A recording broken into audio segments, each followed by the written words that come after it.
నమస్కారం. Straight talk చర్చా కార్యక్రమానికి స్వాగతం. ఆ స్టైల్ భారతీయ జనతా పార్టీదా లేక ఆ పార్టీ అగ్రనాయకుడు అమిత్ షాదా అన్న మీమాంసను పక్కకు పెడితే బీజేపీ వంటి బలమైన జాతీయ పార్టీతో పొత్తు పెట్టుకుంటే ఇలాగే ఉంటుంది. మరి పోనీ ఎక్కడో ఏదో పొరపాటు జరిగి ఉంటుందిలే, లేకుంటే చర్చలు కూడా జరగకముందే తిరుపతి నుంచి పోటీ చేసేది బీజేపీ అభ్యర్థిని ముందుగా ఎలా ప్రకటిస్తారు అని జనసేనాని పవన్ కళ్యాణ్ దిగ్భ్రాంతికి గురి కావడం సహజం. పైగా ప్రకటన చేసింది ఏదో అల్లాటప్ప నాయకుడు కాకుండా ఏకంగా ఆ పార్టీ అధ్యక్షుడు సోము వీర్రాజే కావడంతో పైవాళ్ల నుంచి ఏదో సిగ్నల్ రాందే అలాంటి ప్రకటన చేయడం జరుగుతుందా? సోషల్ మీడియాలో పవన్ కళ్యాణ్ మీద ఈ విషయంలో ఒత్తిడి పెరుగుతోందంటే సహజమే. మరి ఇప్పుడే ఇంత నిరాశాజనకంగా ఉంటే ముందు ముందు ఎలా ఉన్నా ఆశ్చర్యపోనవసరం లేదు. రాష్ట్రం విడిపోకముందు తెలుగుదేశంతో కలిసినప్పుడు కలవనప్పుడు పరిస్థితి వేరు కాగా, రాష్ట్ర విభజనకు బీజేపీ కూడా కారణమేనని ఆంధ్రులు భావిస్తున్న విభజనానంతర నేపథ్యంలో బీజేపీ తిరుపతిపై ఇంతలా ఆశపడుతోందంటే తెలంగాణలో ఇటీవల దుబ్బాక జీహెచ్ఎంసీ ఎన్నికల్లో సాధించిన విజయాలే అందుకు కారణం అనుకోవచ్చు. జనసేనతో చర్చలు కనీసం ఆరంభం కూడా కాకముందే తిరుపతి లోక్సభ ఉప ఎన్నికలలో పోటీ చేసేది జనసేన బలపరిచిన బీజేపీ అభ్యర్థి అన్న వీర్రాజు ప్రకటన పవన్ కళ్యాణ్కు మింగుడు పడటం చాలా కష్టమే. ఇక ఇతర పార్టీల విషయానికి వస్తే పాలకపక్షంగా ఉన్న ఆ స్థానానికి ప్రాతినిధ్యం వహిస్తున్న వైసీపీ నుంచి గట్టి పోటీయే ఎదురయ్యే అవకాశం ఉంది. జగన్ ప్రభుత్వంపై ప్రజల్లో వ్యతిరేకత ఉందని భావిస్తూ తెలుగుదేశం పార్టీ కూడా తిరుపతిపై బాగానే ఆశలు పెట్టుకున్నట్లు తెలుస్తోంది. పోతే తిరుపతి లోక్సభ స్థానం పరిధిలో ఉన్న 7 శాసనసభ స్థానాలలో 4 నెల్లూరు జిల్లాలో 3 చిత్తూరు జిల్లాలో ఉండగా, నెల్లూరు జిల్లాలో ఉన్న అన్ని శాసనసభ స్థానాలను గత ఎన్నికలలో వైసీపీ గెలుచుకుంది. ఆ దృష్ట్యా ఇది జగన్ పాలనపై రిఫరెండంగా జనం భావించే అవకాశం ఉంది. పార్టీ ఎంపీ దుర్గాప్రసాద్ అకాల మరణం వల్ల వచ్చే సానుభూతితో నిమిత్తం లేకుండా పాదయాత్ర సందర్భంగా తనకు అహోరాత్రాలు ఎన్నో సపర్యలు చేసిన వైసీపీ శ్రీకాళహస్తి శాసనసభ నియోజకవర్గం ఏర్పేడు మండలానికి చెందిన డాక్టర్ గురుమూర్తిని పార్టీ అభ్యర్థిగా వైసీపీ ఎంపిక చేసింది. తెలుగుదేశం పార్టీ గత ఎన్నికల్లో 2 లక్షల తేడాతో ఓడిపోయిన పనబాక లక్ష్మణ్నే మళ్లీ పోటీలోకి దించగా, కాంగ్రెస్ పార్టీ కూడా పాత అభ్యర్థి చింతామోహన్నే ఎంపిక చేయవచ్చునని భావిస్తున్నారు. ఎన్నికల తేదీ ఇంకా ఖరారు కాకముందే ఎన్నికల వేడి పూర్తి స్థాయిలో పెరిగి చలికాలంలో సెగపెడుతోంది. ఇది ఈరోజు స్ట్రైట్ టాక్ చర్చా కార్యక్రమం. ఈ చర్చా కార్యక్రమంలో పాల్గొనేందుకు వైసీపీ తరఫున శ్రీ అద్దేపల్లి శ్రీధర్,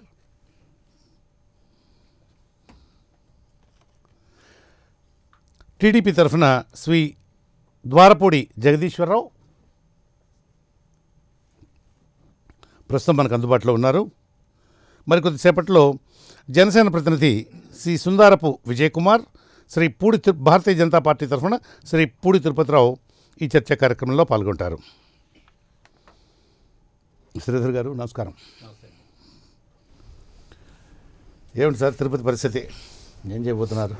గత 25 సంవత్సరాలు తీసుకున్నా లేకపోతే 30 సంవత్సరాలు తీసుకుంటే 25 సంవత్సరాలు తీసుకుంటే 6 సార్లు చింతామోహన్ గారు ఇండియన్ నేషనల్ కాంగ్రెస్ గెలవడం జరిగింది.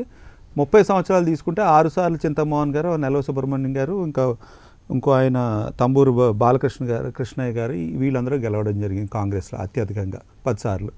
ఇంకా మిగిలింది ఎవరు గెలిచారంటే ఒకసారి బీజేపీ వెంకటస్వామి గారు, 2 సార్లు వైఎస్ఆర్సీపీ పార్టీని రిప్రజెంట్ చేసిన వరప్రసాద్ గారు అండ్ బల్లి దుర్గాప్రసాద్ గారు గెలవడం జరిగింది. సో 25 సంవత్సరాలు తీసుకున్నా 30 సంవత్సరాలు వెనక్కి ఒకసారి నెమరు వేసుకుంటే హిస్టరీకి వెళ్తే ఎక్కడ ఏనాడు కూడా తెలుగుదేశం ఎంపీ గెలవలేదు, తెలుగుదేశం కూడా పోటీ ఇవ్వలేదు. 2 సార్లు పోటీ ఇద్దాం అనుకుని ఎప్పుడైతే వాజ్పేయి గారి అలయన్స్ వలన వాజ్పేయి గారు వేవ్ ఉన్నప్పుడు బీజేపీకి ఇచ్చారు, మొన్న నరేంద్ర మోడీ గారు వేవ్ ఉన్నప్పుడు కూడా బీజేపీకి ఇవ్వడం జరిగింది. అప్పుడు మొదటిసారి ఏమో కాంగ్రెస్ గెలిచింది, మన వైఎస్ఆర్సీపీ గెలవడం జరిగింది.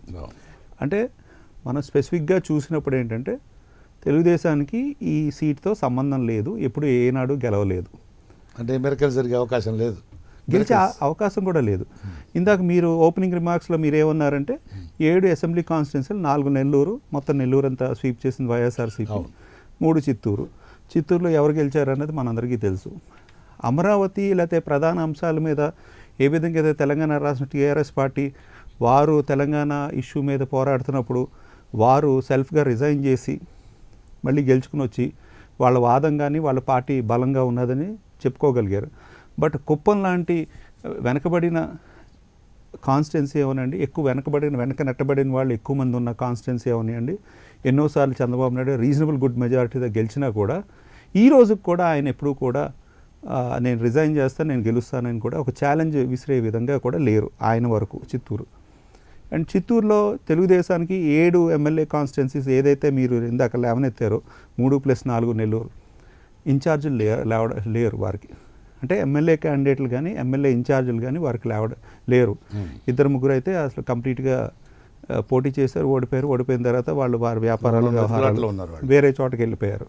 అంటే ప్రధానంగా ఆ పట్టణం కానీ ఆ టౌన్లో కానీ ఆ ఊర్లో విలేజ్లో కానీ వారు లేరు. సరే బీజేపీకి వచ్చేటప్పటికి ఏంటంటే ఒక 15 సంవత్సరాలు 20 సంవత్సరాల కిందట ఒకసారి గెలవడం జరిగింది వెంకటస్వామి గారు. ఇప్పుడు వారి క్యాండిడేట్ కూడా ఫైనలైజ్ చేయలేదు. 98 అండి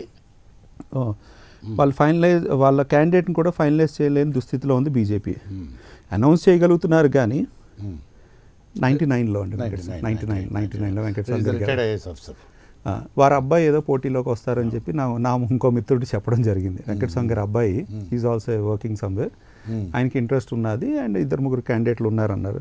అంటే అనౌన్స్ చేసి అంటే నిజంగా దుబ్బాక జిహెచ్ఎంసీ ఎలక్షన్ వేసుకుని పక్క రాష్ట్రం తెలంగాణ రాష్ట్రం అక్కడ బలపడుతున్నది అని ఆంధ్ర రాష్ట్రంలో కూడా బలపడిపోయింది, బలంగా ఉన్నదని బీజేపీ అనుకుని పోటీ చేసి గెలుస్తామంటే ఆస్కారం కూడా లేదు. దీంట్లో ఇంకోటి ఏంటంటే సర్జికల్ స్ట్రైక్ చేశారు మన బండి సంజయ్ గారు తెలంగాణ రాష్ట్రంలో. సర్జికల్ స్ట్రైక్ ఒకటి చేశారని చెప్పి జీవీఎల్ గారు చెప్పారు. సర్జికల్ స్ట్రైక్ ప్రెస్ మీట్లో ఏమన్నారంటే మేము ఆంధ్రాలో 2 సర్జికల్ స్ట్రైక్లు చేస్తూ ఉంటున్నారు. ఆ 2 సర్జికల్ స్ట్రైక్లు ఎలాగా రెండవ సర్జికల్ స్ట్రైక్ అదే నేను అదే చెప్పబోతున్నాను. 2 చేయాలి అన్నారు, రెండవ అనలేదు. కానీ నేను అనేది ఏంటంటే జీవీఎల్ గారు అని ఆంధ్ర బీజేపీ 2 సర్జికల్ స్ట్రైక్ అని పవన్ కళ్యాణ్ గారి మీద చేస్తున్నారు. నిజం, మీరు ఇందాక నేను 2 అన్నదాన్ని అందరికీ తెలిసిందే. ఒకటేమో మన తెలంగాణ ఇప్పుడు ఆంధ్రాలో కూడా అది కూడా అంటే ఇప్పుడు అలయన్స్ ఉన్నప్పుడు గౌరవార్థం కన్సల్టెన్సీ ఒక డిస్కషన్ ఒక కమిటీ మమా అనిపించుకుని తర్వాత మీరు పోటీ చేయండి. ఇప్పుడు జనసేనకి ఏమైనా బలంగా ఉన్నదా 7 ఎమ్మెల్యే కాన్స్టిట్యూన్సీ ఇన్ఛార్జీలు ఉన్నారా అంటే వారికి కూడా లేరు. ఎవరో ఉన్నారు కానీ వారు నిజంగా ఎమ్మెల్యే క్యాండిడేట్. తిరుపతిరావు గారిని అడుగుతాం. డెఫినెట్గా 2వ సర్జికల్ స్ట్రైక్ మా మీద చేస్తున్నారు, పవన్ కళ్యాణ్ మీద చేస్తున్నారు, ప్రజలు చర్చ చేస్తున్నారు. మీరు ఓపెనింగ్ రిమార్క్స్ అదే చెప్పడం జరిగింది. ప్రధానంగా ఆంధ్ర రాష్ట్రంలో ఎందుకు కాంగ్రెస్ మాయమైపోయింది, ఎందుకు బీజేపీ 0.6% ఓటింగ్ పర్సంటేజ్ పడిపోయింది. బీజేపీ ఎప్పుడు కూడా తెలుగుదేశంతో టైఅప్ పెట్టుకున్న తర్వాత సబ్సిక్వెంట్ ఎలక్షన్లో ఖచ్చితంగా అర్లియర్ ఎలక్షన్స్ ఒక 17-18% వచ్చిన తర్వాత టీడీపీతో వెళ్ళిన బీజేపీ మళ్ళీ 5-6% పడిపోయి మళ్ళీ సబ్సిక్వెంట్గా సింగిల్గా పోటీ చేస్తే అడ్రస్ లేకుండా అయిపోయింది. అదేవిధంగా మన 2014లో బీజేపీ టీడీపీ అలయన్స్ అయిన తర్వాత సెంట్రల్ గవర్నమెంట్ ఫామ్ చేసింది. అప్పుడు కూడా ముందర కూడా సెంట్రల్ గవర్నమెంట్ ఫామ్ చేశారు వాజ్పేయి గారు. తర్వాత మళ్ళీ సబ్సిక్వెంట్ ఎలక్షన్లో బీజేపీ కనపడలేదు. సో వారి హిస్టరీ కూడా చూసినప్పుడు కూడా సబ్సిక్వెంట్ ఎలక్షన్స్లో తగ్గిపోతూ వచ్చింది పర్సంటేజ్. మొన్న డ్రాస్టిక్గా 0.6% పెరిగింది అంటారు. పెరిగిందంటే ఎవరిది తీసుకుంటున్నారు అనేది చర్చించాలి. ఎవరిది తీసుకుంటారు, మమ్మల్ని వ్యతిరేకిస్తున్నారు బీజేపీ, చంద్రబాబు నాయుడు తీసుకుంటారు లేదా పవన్ కళ్యాణ్ గారు తీసుకుంటారు. ఆ పర్సంటేజ్ వాళ్ళు తగ్గుతుంది. వాళ్ళు గెలిచే అంత ఇది లేదు కాబట్టి నెంబర్స్. ప్రధానంగా కాంగ్రెస్ ఎందుకు వెనకబడిపోయింది ఆంధ్ర రాష్ట్రంలో. ఓకే, అది పేద చర్చ, చాలా సామాన్యమైనటువంటి చర్చ కదా. ఆ చర్చలో వెళ్ళే ముందు మిగతా గెస్టులు నేను ఇన్వైట్ చేస్తాను. తిరుపతిరావు గారు, good evening sir. Good evening Krishnamohan గారు, అందరికీ నమస్కారం. మన శ్రీధర్ గారు అన్నటువంటి మాట విన్నారా? 2 సర్జికల్ స్ట్రైక్స్ అన్నారు మీ జీవీఎల్ గారు. ఏంటి సార్ అది? జీవీఎల్ గారు తెలుగు రాష్ట్రాలలో 2 సర్జికల్ స్ట్రైక్స్ చేస్తున్నాము అని అన్నారు. సరే, ఒక సర్జికల్ స్ట్రైకు హైదరాబాద్లోని ఓల్డ్ సిటీ అనేటువంటిది అందరికీ అర్థమైనటువంటిది. ఆంధ్రప్రదేశ్లో 2 సర్జికల్ స్ట్రైక్స్ అన్నారు, ఒకటి తిరుపతి అనేది. ఈ 2వ సర్జికల్ స్ట్రైక్ అనేటువంటిది పవన్ కళ్యాణ్ మీద చేశారా అని అన్నారు శ్రీధర్ గారు. మీరు చెప్పిందే కరెక్ట్, శ్రీధర్ గారు చెప్పింది కరెక్ట్ కాదు. మీరు చెప్పిందే కరెక్ట్. రెండవ సర్జికల్ స్ట్రైకే వారు చెప్పిందండి, రెండు కాదు. ఇప్పుడు రెండేమీ లేవు ఇక్కడ, ఒకటే సర్జికల్ స్ట్రైక్ ఆంధ్రాలో, అది తిరుపతి. తిరుపతి దగ్గరకు వచ్చేసరికి ఒకటి, నేను ముందుగా శ్రీధర్ గారి ఒక వాదంతో నేను ఏకీభవిస్తున్నాను. అక్కడ టీడీపీ అయితే గెలిచే అవకాశం లేదు, ఏదన్నా ఉంటే ఫైట్ బిట్వీన్ బీజేపీ మరియు వైసీపీ ఉంటుంది అన్నటువంటి అభిప్రాయానికి చాలా సంతోషం. ఎందుకంటే టీడీపీ గెలవదు, ఇవాళ కూడా పరిస్థితి లేదు. ఇవాళ ఆ పరిస్థితి ఆ ప్లేస్లోకి బీజేపీ వస్తుంది. వారు అన్నది ఏ భావంతో అయినా, ఏ ఉద్దేశం అయినా సరే. రెండోది ఇందాక చెప్పారు 88, క్షమించాలి 98లో మేము 150,000 సింగిల్గానే పోటీ చేసాం. ఆ వేళ అక్కడ దాదాపు 150,000 ఓట్లు మేము తీసుకోవడం జరిగింది. సరే 99 వచ్చేసరికి మళ్ళీ అలయన్స్లోకి వెళ్ళాం, అక్కడ మేము ఆ సీట్ గెలుచుకున్నాం. అవును. తర్వాత వచ్చినటువంటి సందర్భాల్లో మేము ఎప్పుడు కూడా ఇంకొక విషయాన్ని కూడా మేము అంగీకరిస్తున్నాం. మేము ఎప్పుడైతే తెలుగుదేశం పార్టీతో అలయన్స్లోకి వెళ్ళినటువంటి ప్రతిసారి కూడా మేము నష్టపోతున్నటువంటి వాటి వాస్తవం. అది 99లో వెళ్ళాము, 2004లో నష్టపోయాం, మళ్ళీ 2014లో వెళ్ళాం, 2019లో నష్టపోయాం. అంటే నేర్చుకోలేదు, గతం నుంచి నేర్చుకోలేదు. 2014లో మేము గతం నుంచి నేర్చుకోలేదు కాబట్టి చెప్తున్నాను సార్. అవును సార్, నేర్చుకున్నాం కాబట్టి చెప్తున్నాను. నేర్చుకున్నాం కాబట్టి నేను చెప్తున్నాను. ఓకే. నేర్చుకోలేదు అనుకోండి, అంటే రెండు సార్లు మూడోసారి కూడా నేర్చుకుంటూనే ఉన్నారు కదా, అన్నిసార్లు అంటే నేర్చుకుంటారని. చంద్రబాబు నాయుడు గారు ఎవరితో చేరితే అవతల వాళ్ళ దగ్గరికి, ఇప్పుడు వాలి, మనకు పురాణాల్లో వాలి అని అంటూ ఆయన ఉండేవాడు, ఆ సుగ్రీవుడు వాళ్ళ అన్నయ్య. అలాగా ఆయనతో ఎవరితో యుద్ధం చేస్తే వాళ్ళ బలం అంతా వచ్చేస్తుంది ఆయన దగ్గరికి. సో చంద్రబాబు నాయుడు గారు ఎవరితో చేరితే వాళ్ళ బలం వల్ల ఆయనే బెనిఫిట్ పొందుతారు. అంత చిన్న సూత్రం రామాయణం కేంద్రంగా ఉండేటువంటి మీరు అర్థం చేసుకోలేకపోయినారు. అదే సార్, నేను అర్థం చేసుకున్నాం కాబట్టి ఇప్పుడు చెప్తున్నా, ఇవాళ మేము కలవట్లేదు అని చెప్పి, ఇవాళ మేము కలవబోము అని చెప్పేసి మా వీర్రాజు గారే అనౌన్స్ చేసిన మాట ఇటీవలే. కాబట్టి అయితే గమ్మత్తైన విషయం ఏంటంటే, ఇమీడియట్గా వచ్చిన ఎన్నికల్లో మేము తక్కువ ఓట్లకి వెళ్ళినప్పటికి కూడా తర్వాత మళ్ళీ మేము పుంజుకున్నటువంటి సందర్భం ఉంది. ఎందుకంటే 2014 ఎన్నికల ముందు మేము అలయన్స్లోకి వెళ్ళడానికి కారణం ఏంటి? అవాళ వచ్చినటువంటి సర్వేల్లో దాదాపు 21% ఓట్లు బీజేపీకి వచ్చే అవకాశం ఉందని వచ్చిన తర్వాతే కదా చంద్రబాబు నాయుడు గారు మళ్ళీ మాతో జత కట్టాడు. అయితే 2004లో ఏం చెప్పాడు ఆయన? 2004లో మా దగ్గర నుండి విడిపోతూ నేను బీజేపీతో కలిసి ఎన్నికలో వెళ్ళినందున చారిత్రాత్మక తప్పిదం చేశానన్నటువంటి వ్యక్తి మళ్ళీ చరిత్ర ఎందుకు తిరగరాసుకొని మా దగ్గరికి వచ్చాడండి? అవాళ 21% ఓటు బ్యాంక్ బీజేపీకి నిర్మాణం అయిందన్నటువంటి తెలిసిన తర్వాతే అదే పరిస్థితి ఇవాళ జరగబోతుందండి కృష్ణమోహన్ గారు. అదే పరిస్థితి ఇవాళ పునరావృతం కాబోతుంది. మేము నిన్న 3 రోజులు తిరుపతిలోనే ఉన్నాం. నేను ఇవాళే వచ్చాను. ఇవాళ ఈవినింగ్ 4 o'clock శ్రీకాకుళం చేరాను. కాబట్టి అక్కడ ఉన్నటువంటి వాతావరణం, అక్కడ ఉన్నటువంటి పరిస్థితులు, వాళ్ళ తెలుగుదేశం పార్టీ వాళ్ళ క్యాండిడేట్ ని ప్రకటించినప్పటికి కూడా క్యాండిడేట్ ఇంకా సుముఖంగా ఉన్నటువంటి పరిస్థితి లేదు. మేము క్యాండిడేట్ ప్రకటించలేదు అంటున్నారు. మేము ఎప్పుడు ముందు ప్రకటించాల్సిన అవసరం లేదు, ముందు ప్రకటించాల్సిన అవసరం లేదు. మాకు జనసేనతో మేము కలిసి ఉన్నాం, ఉమ్మడిగా చర్చలు జరుగుతున్నాయి. మేము మా క్యాండిడేట్ వాళ్ళు ఏమన్నా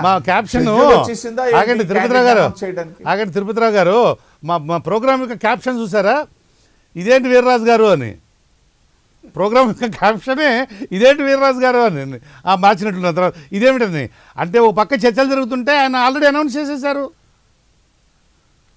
క్యాండిడేట్ అనౌన్స్ చేసేసారు కదా. అంటే క్యాండిడేట్ పేరు అనౌన్స్ చేయకపోవచ్చు, కానీ మీ పార్టీనే అనంటూ జనసేన బలపరిచినటువంటి బీజేపీ చెప్తే తిరుపతి నుంచి పోటీ చేస్తాడు అని అంటూ అనౌన్స్మెంట్ ఇచ్చేశారు కదా. అంటే అయిపోయినట్లే కదా, ఇంకేముంది?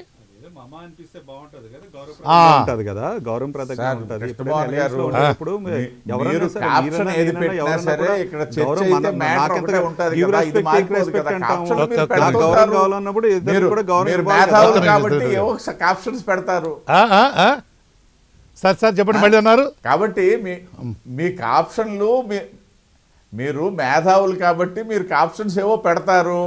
ఇక్కడ జరిగేది ఫ్యాక్ట్స్, చరిత్ర లేకపోయినట్టయితే చర్చ, ఇదంతా ఒకేలా జరుగుతుంది. సార్ మేధస్సును వదిలేసేయండి సార్. మీ వీర్రాజు గారు ఏమని ప్రకటన చేశారు? అట్లా కాదు, మీ వీర్రాజు గారు ఏమని ప్రకటన చేశారు? ప్లే చేయించమంటారా క్లిప్? చెప్పండి. మీరు వీర్రాజు గారు ఏమని అనౌన్స్మెంట్ ఇచ్చారు? ఎందుకు తిరుపతిలో ప్రకటన చేయడం కాదు, కృష్ణమోహన్ కొంచెం గారు, గౌరవించవచ్చు కదా పవన్ కళ్యాణ్ గారిని. కృష్ణమోహన్ గారు పవన్ కళ్యాణ్ గారికి గౌరవం ఇవ్వాల్సినటువంటి గౌరవం ఇవ్వాలి కదా. పూర్తి వినండి సార్. సార్ మా మిత్రపక్షానికి గౌరవం ఇవ్వడం ఇవ్వకపోవడం ఇవాళ వాళ్ళేమి మాకు గౌరవం లేదని చెప్పేసి మీతోనే ఏమైనా చెప్పారా, లేకపోతే ఎక్కడైనా పబ్లిక్గా చెప్పారా చెప్పండి. కానీ మీరు చేసినటువంటి పని అగౌరవపరుస్తున్నట్లుగా ఉంది కదా సార్. మేమెందుకు అవగౌరవపరచడం అండి? మా ఇంటర్నల్ చర్చలు పవన్ కళ్యాణ్ గారితో మా వీర్రాజు గారు ఏం మాట్లాడారో అవన్నీ బయటికి చెప్పరు కదా. వీర్రాజు గారు చేసిన ప్రకటన బయటకు వచ్చింది కదా, చెప్పండి. వీర్రాజు గారు బహిరంగ ప్రకటన చేశారు కదా సార్. అరే వీర్రాజు గారు నేను చెప్పింది వినండి సార్. ఆ ప్రకటన వలన ఫస్ట్ ఎవరైతే స్టేక్ హోల్డర్ ఎవరు సార్? పవన్ కళ్యాణ్ గారు, మా మిత్రపక్షం జనసేన పార్టీ. జనసేన పార్టీకి లేకుండా మీరేదో క్యాప్షన్స్ పెట్టుకుంటే మేమెందుకండి సమాధానం చెప్తాం? వదిలేసేయండి సార్. మీ స్వతంత్రం మీకు ఉంది, మా స్వతంత్రం మాకు ఉంది. అట్లా కాదు, క్యాప్షన్స్ ఏముంది, ఏదైనా పెట్టచ్చు. కానీ మీకు మీ వీర్రాజు గారు ఏమన్నారు, ఒక వీడియో క్లిప్ ప్లే చేయించమంటారా? ఎందుకు వీడియో కాదు, దానికి ఏమన్నా పవన్ కళ్యాణ్ గారు స్పందన ఏమన్నా వీడియో క్లిప్ వేస్తారా మీరు?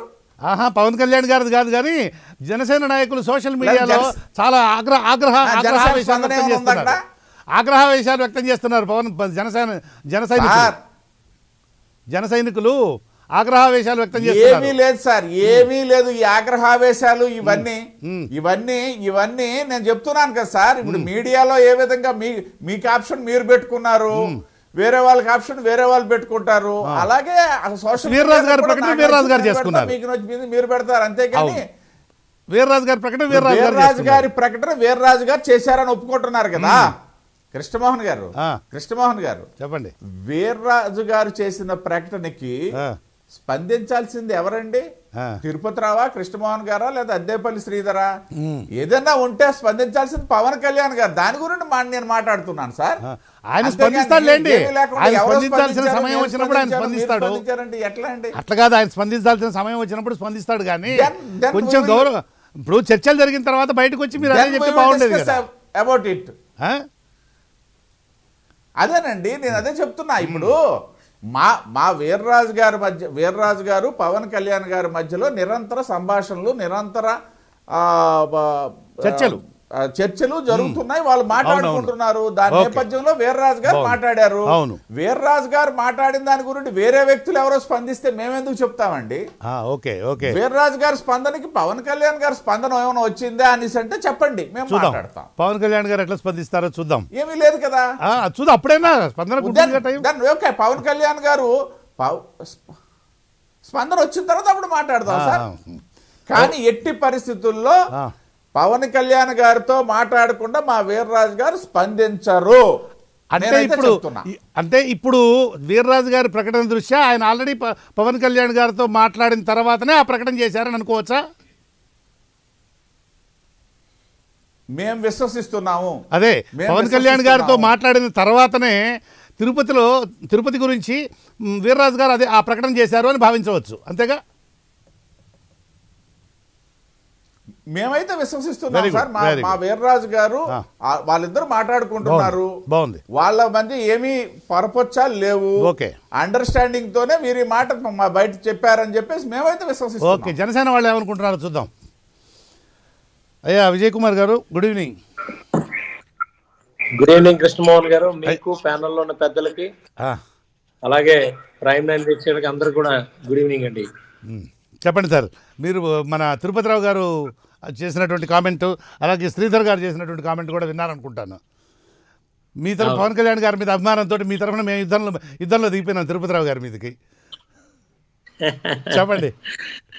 అయితే కృష్ణమోహన్ గారు, పవన్ కళ్యాణ్ గారు ఒక ఎలా అంటే నిస్వార్థం అయిన, ఏ స్వార్థం లేని నాయకుడు.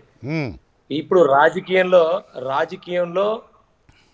ఇప్పుడు సోకాల్డ్ పార్టీ ఏదైతే శ్రీధర్ గారు ఉన్నారో, ఇప్పుడున్న ప్రజెంట్ పార్టీ శ్రీధర్ గారిది, ఆ నాయకులందరూ స్వార్థంతో పార్టీ పెట్టుకున్నారని నేనంటే ఆయన కాలిపోతుంది. మేము ఎందుకు కదా అలా అజ్ఞాపదేశంగా ఎందుకు? పేరు చెప్పండి, హాయిగా పేరు చెప్పండి. ఎవరు? హాయిగా పేరు చెప్పండి, శ్రీధర్ గారు ఉన్నటువంటి పార్టీ అని ఎందుకు హాయిగా శ్రీధర్ గారు చెప్పండి. పాపం జగన్మోహన్ రెడ్డి గారు ఆయన ముఖ్యమంత్రి అవ్వాలని పెట్టిన పార్టీ. అవును, ఆయన ముఖ్యమంత్రి అవడానికి ఎన్ని ఇవి చేశారో, ఎన్ని అడ్జస్ట్మెంట్లు చేసుకున్నారో, పక్క రాష్ట్రాల్లోని ఎంతమందిని సెట్ చేసుకున్నారో, ఇక్కడికి వచ్చి ఎంత సెట్ చేసుకున్నారో, ఈ రోజు ఏవేవి ఏ ట్యాక్స్లు ఉన్నాయి అన్ని అందరికీ తెలుసు, బ్రహ్మాండం. ఇప్పుడు ప్రజెంట్ ప్రాబ్లం ఏంటంటే శ్రీధర్ గారికి కానీ వైఎస్ఆర్సీపీ పార్టీకి ఏంటంటే అర్జెంట్ గా బీజేపీ జనసేన పార్టీ విడిపోవాలి. పవన్ కళ్యాణ్ గారికి బీజేపీకి మధ్యలో అగ్గిపొల్లు వేయాలి. కాబట్టి సర్జికల్ స్ట్రైక్లు, సెకండ్ సర్జికల్ స్ట్రైక్ అంటే 2 సర్జికల్ స్ట్రైక్స్ అని. పాపం ఈజ్ వెరీ అంటే ఎడ్యుకేటెడ్ పర్సన్ శ్రీధర్ గారు, చాలా మంచి, ఆయన మంచి లాంగ్వేజ్ అంతా ఇంగ్లీష్ గానీ లేకపోతే ఆయన నాలెడ్జ్, గొప్పగా చదువుకున్నటువంటి వాళ్ళ ఫ్యామిలీ నుంచి వచ్చారండి ఆయన, సామాన్యుడుగా ఫ్యామిలీ చాలా పెద్ద ఫ్యామిలీతో మేము రెస్పెక్ట్ ఇస్తాం. ఎందుకంటే అద్దేపల్లి పబ్లికేషన్స్ అని ఒక 150 సంవత్సరాల నుంచి ఉండేది, అద్దేపల్లి పబ్లికేషన్స్. సార్ మేము గొప్పగా చెప్పుకుంటాం, ఎందుకంటే మా కుటుంబాలని మేము కూడా రాజమండ్రికి దగ్గరే కదా సార్, మేము యలమంచిలి రాజమండ్రి దగ్గరే, మా పూర్వీకులు కూడా ఎక్కడో దగ్గర, ఆయనకి మాకు చుట్టరికలు ఉంటాయి. మా కుటుంబాల్లో బాగా చదువుకున్న కుటుంబం, ఎంతో పేరు ప్రఖ్యాతులు ఉన్న కుటుంబం, మేము రెస్పెక్ట్ ఇస్తాం ఆల్వేస్. ఈ రోజు అటువంటి వ్యక్తి రెండవ సర్జికల్ స్ట్రైక్ పవన్ కళ్యాణ్ మీద అని అన్నారు. ఇప్పుడు చెప్పండి. రెండో సర్జికల్ స్ట్రైక్ మాకు ఇక్కడ ప్రాసకవులు ఉన్నారు, ఇక్కడ మాకు ఇక్కడ ఎమ్మెల్యే ధర్మశ్రీ గారు లాగా పాపం శ్రీధర్ గారు కూడా ట్రై చేస్తున్నారు ప్రాస. ఆయనకి రెండో సర్జికల్ స్ట్రైక్ అవనండి, 2 సర్జికల్ స్ట్రైక్లు అవనండి, ఏదన్నా అవనండి, ఎవ్వరు కూడా సర్జికల్ స్ట్రైక్ ఎవరి మీద చేస్తాం? దేశద్రోహుల మీద చేస్తాం, దేశాన్ని అమ్ముకుంటోళ్ళ మీద చేస్తాం. అంతేగాని దేశం కోసం పనిచేసే వాళ్ళని, దేశం కోసమే త్యాగాలు చేసే వాళ్ళ మీద సర్జికల్ స్ట్రైకులు చేయరు. తిరుపతిరావు గారికి సరిగా వినపడలేదట, తిరుపతిరావు గారికి సరిగా వినపడలేదట, ఇంకొకసారి చెప్పండి ఆ మాట. దేశద్రోహుల మీద సర్జికల్ స్ట్రైకులు చేస్తాం, దేశాన్ని అమ్ముకుంటున్న వాళ్ళ మీద సర్జికల్ స్ట్రైకులు చేస్తాం. ఈ కేసీఆర్ పార్టీ, టిఆర్ఎస్ పార్టీల మీద, వైఎస్ఆర్సీపీ పార్టీల మీద సర్జికల్ స్ట్రైకులు చేస్తాం, కానీ పవన్ కళ్యాణ్ గారు లాంటి ఉత్తమాల మీద సర్జికల్ స్ట్రైకులు చేయం. తిరుపతిరావు గారు అవునా కాదా చెప్పండి. చెబుతారు ఆయన దగ్గరకు వెళ్తాను నేను. తిరుపతిరావు గారు చెప్పిస్తా వినండి, చెప్తారు మా తిరుపతిరావు గారు. నేను ఆల్రెడీ కన్ఫర్మ్ చేశాను సర్జికల్ స్ట్రైక్ చేసేది తిరుపతి అని.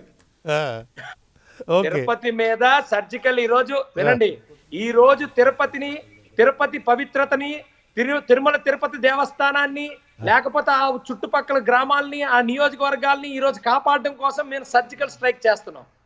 100% మేము ఏకీపిస్తాం. 100% ఈ రోజు సర్జికల్ స్ట్రైక్ అనేది నిజమే, చేసే వ్యక్తులు మారారు. సర్జికల్ స్ట్రైక్స్ తిరుపతి మీద సర్జికల్ స్ట్రైక్స్ అనేది నిజమే.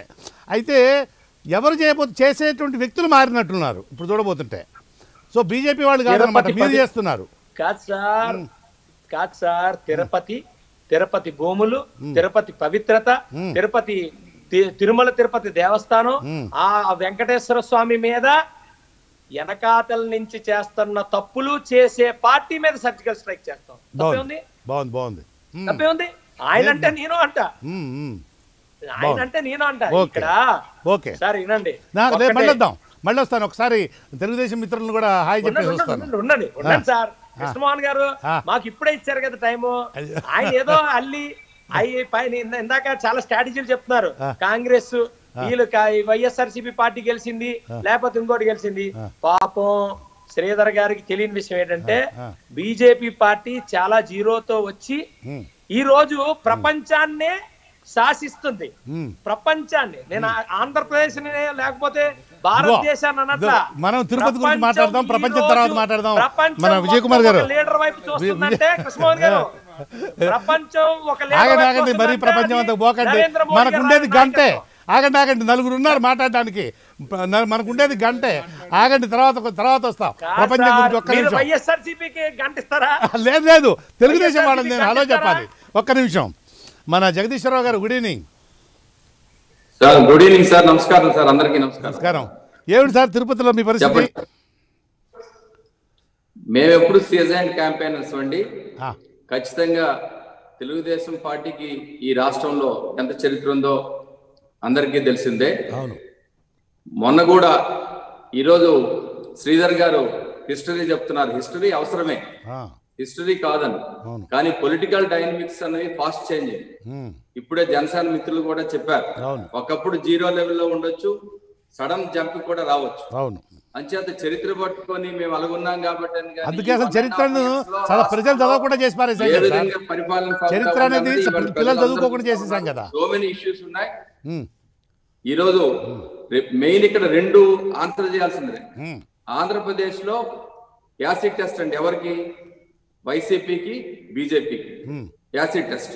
మేము ప్రతిపక్షంలో ఉన్నాం, ఖచ్చితంగా మేము ఎంత బెటర్మెంట్ అయితే మాకు అంత పెర్ఫార్మెన్స్ బాగున్నట్టు.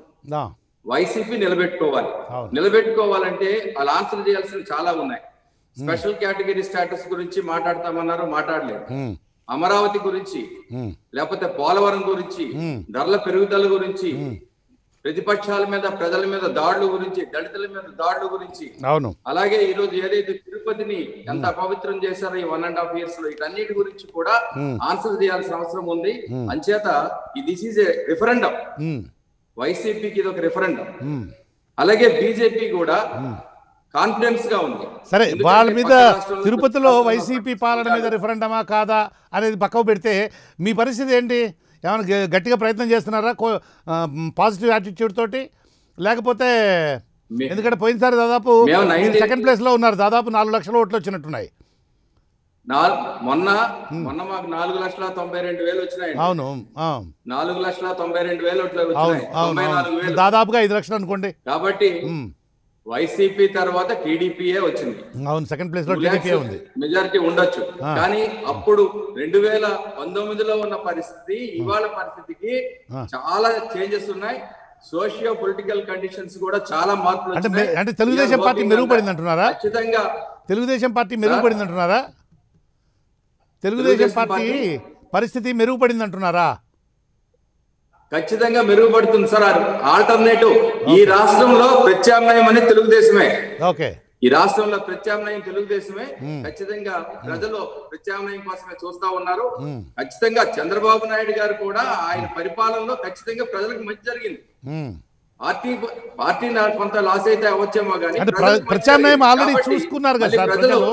2019లో ప్రత్యామ్నాయం చూసేశారు కదా ఆల్రెడీ. మళ్ళీ సార్ ఇప్పుడే అన్నాను, పొలిటికల్ డైనమిక్ చేంజ్ ఉంటాయి. మళ్ళీ 2024 ఆ ప్రత్యామ్నాయం ఈ ప్రత్యామ్నాయం వేరన్నమాట. ఆ ప్రత్యామ్నాయం ఈ ప్రత్యామ్నాయం ఇప్పుడు ఇది, అందుకే అన్నాను రిఫరెండం ఇది. ఓకే, అందరికీ రిఫరెండం, ఎవరి పొజిషన్ ఏ విధంగా ఉంటుంది అన్న దానికి రిఫరెండం ఇది. Okay, thank you. అలాగే ఇప్పుడు thank you sir. I will get back to you again. మళ్ళీ వస్తాను మీ దగ్గరికి. ఓకే సిద్ధు గారు, మీరే అంటే ఇందాక మీరే అన్నారు, మీ మాటలతోనే నేను ఏకీభవిస్తూ ఉన్నాను.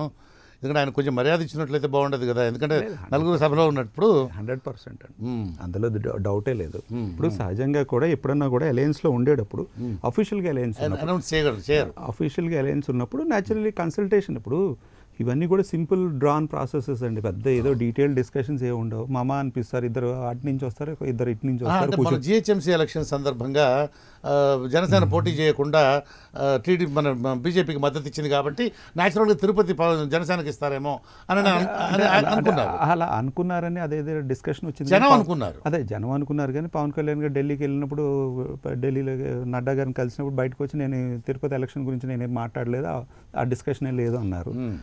సో అంత సీరియస్గా ఏం తీసుకోని అవసరం లేదు. బట్ పబ్లిక్ లైఫ్లో ఉండేటప్పుడు ఏంటంటే మన పార్టీలు వేరైనా వ్యతిరేకించుకున్న వ్యక్తులు అన్ని పార్టీల్లో వ్యక్తులు ఉంటారు. మనం ఇద్దరు ఇచ్చిపుచ్చుకోవాలి రెస్పెక్ట్.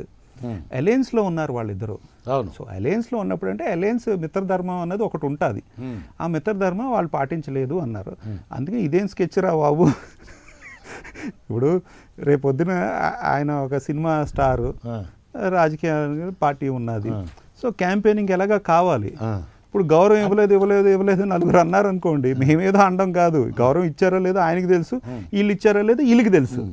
మనం ఏంటంటే ఇప్పుడు మీరు ఇందాక అంటున్నారన్నమాట, టీవీ బ్యానర్ ఐటెంలు లేకపోతే పేర్లు పెడతారంటే మీరు ప్రజల నుంచి వచ్చే స్పందన బట్టి ఒక డిస్కషన్ పెడతారు, ఒక ఎజెండా వస్తుంది ప్రజల నుంచి. పొలిటికల్ ఎజెండా ఛానల్ కూడా ఉంటే అది వేరే ఇష్యూ.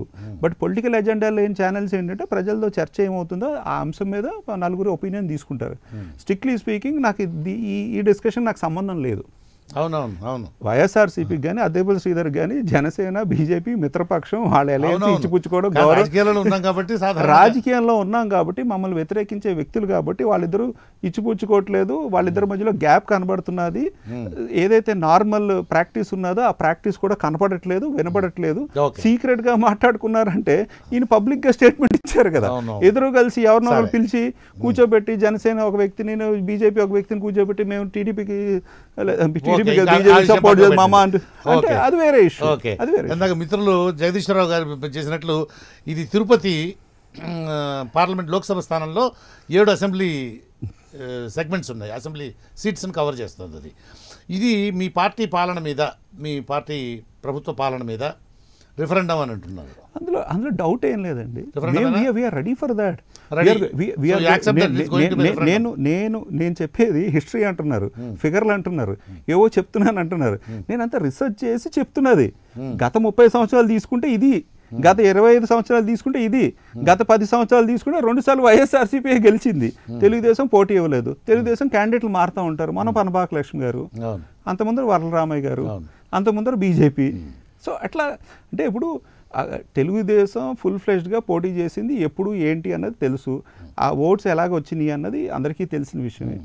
గ్యాప్ మరి అంత గ్యాప్ ఉన్నప్పుడు ఇందాకేమన్నారు చెప్పక తెలుగుదేశం అయిన ఒక చిన్న అంటే ఆర్గ్యుమెంట్లో ఒక మిస్టేక్ ఏంటంటే బీజేపీ వాళ్ళు 0 నుంచి పెరుగుతున్నారు, మేము అలా పెరుగుతున్నాం అంటే వాళ్ళు 0.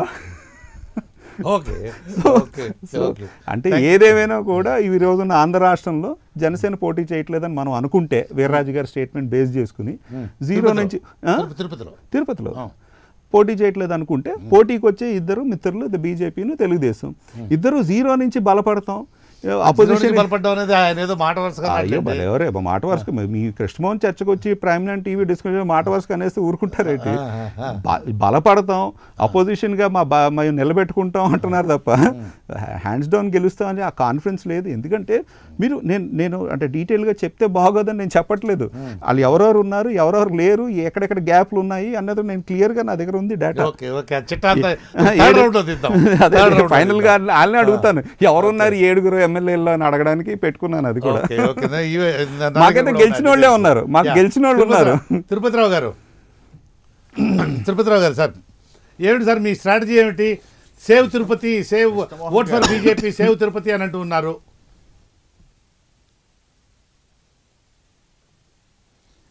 ఎస్, మా విజయ్ కుమార్ గారు చెప్పినట్టుగా తిరుపతి బై ఎలక్షన్స్ ఒక రకంగా మాకు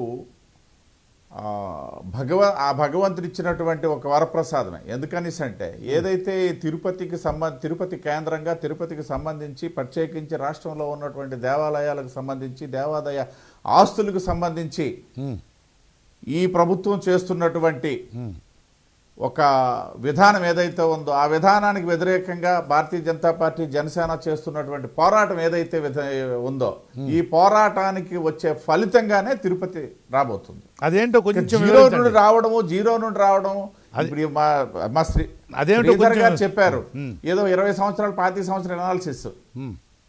ఇవన్నీ ఎక్కడ ఉన్న అనాలిసిస్. మేము 2 దగ్గర నుండి స్టార్ట్ అయ్యాము, ఇవాళ 303 దగ్గరకు వెళ్ళాము. రాష్ట్రంలో ఉన్నటువంటి తిరుపతిరావు గారు రాష్ట్రంలో ఉన్నటువంటి హిందూ దేవాలయాల పట్ల వైసీపీ ప్రభుత్వం అనుసరిస్తున్నటువంటి విధానానికి వ్యతిరేకంగా మీరు పోరాటం చేస్తున్నాం అన్నారు. అది ఏంటో ఎక్స్ప్లెయిన్ చేయండి. ముఖ్యంగా హిందూ దేవాలయాల ఆస్తులు, వాటి పరిరక్షణ, ఇటువంటి విషయాలకు సంబంధించి మీరు ఏదో పోరాటం అన్నారు. అది ఏంటో చెప్పండి. కృష్ణమోహన్ గారు సార్ ఇప్పటికి వచ్చి దాదాపు ప్రాముఖ్యత కలిగినటువంటి 20 దేవాలయాల మీద జరిగినటువంటి దాడులు, ఏదైతే అంతర్వేది రథం దగ్ధం సంఘటనకు సంబంధించి, తిరుమలలో సంబంధించి ఏదైతే 5,000 కోట్ల డిపాజిట్లు ప్రభుత్వాధీనంలోకి తీసుకురావడానికి చేసిన ప్రయత్నం, మళ్ళీ భారతీయ జనతా పార్టీ పోరాడినటువంటి ప్రయత్నం ఏం జరిగిందో మీకు తెలుసు. వీటన్నిటికీ తోడు ఏ రాష్ట్ర ప్రభుత్వంలో ఒక మంత్రిగా ఉన్నారు, వేరే మంత్రి మాట్లాడితే సంబంధం లేదు. దేవాదాయ శాఖ మంత్రిగా ఉండి నిన్న వెల్లంపల్లి శ్రీనివాస్, ఒకప్పుడు మా సహచరుడిగా ఉన్నటువంటి వ్యక్తి, ఈ కాషాయ కండువా కప్పుకున్నటువంటి వ్యక్తి ఏమని మాట్లాడాడండి?